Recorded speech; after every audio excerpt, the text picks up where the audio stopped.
რა თქმა უნდა, ყველა კითხვა ლეგიტიმურია ამ პროექტთან მიმართებით, იმიტომ ამ ხელა ინვესტიცია არ შემოსულა და ამ ყველა კითხვაზე ვისურვებ, რომ სწორი ფორმით გასცეს ქართულ სახელმწიფომ პასუხი.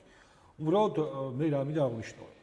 ჩემთვის, როგორც აი ერთი პერსონისთვის, იმდენად მნიშვნელოვანია ესეთი ტიპის ინვესტიციის აუცილებლად აღსრულება, რომ მე ამას აღვიქვავ, წინასწარ ძალიან კარგი მესიჯი თქვი რა, ეს არის ერთგვარი პირველი ფიდბექი, აი ამ მშვიდობის პოლიტიკისა.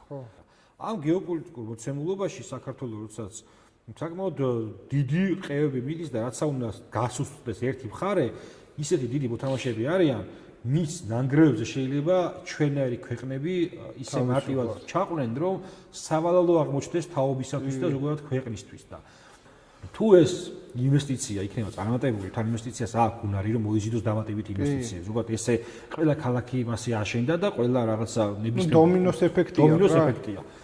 აი ეს პირველი თან აი ამ ხელა ფსონი, რასაც 6.5 მილიარდი ქვია, თუ ეს დადებს წარმატების შედეგს, ეს დიდ გავლენას მოახდენს ისეთი მნიშვნელოვან პროექტებზე, როგორც შეიძლება იყოს შუა დერეფანი, იმათ შორის ანაკლიის სპორტი, იმიტომ რომ შეიქმნება რეალური საფუძველი იმის სახით, ჩვენ ვიზახით ანაკლიის სპორტი და მე ანაკლიის სპორტმა რა უნდა გაიტანოს, ანუ ეს ამაზე ხო ვიმჯელოთ, მარტო ის ხომ არ არის მე აქ რაღაცას ავაშენებ.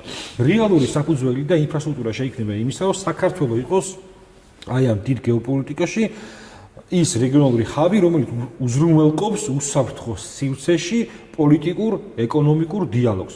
ალბათ ეს არის ჩვენი ამ გეოპოლიტიკური იდენტობის ერთ-ერთი კონტური. ზუსტად და ჩვენ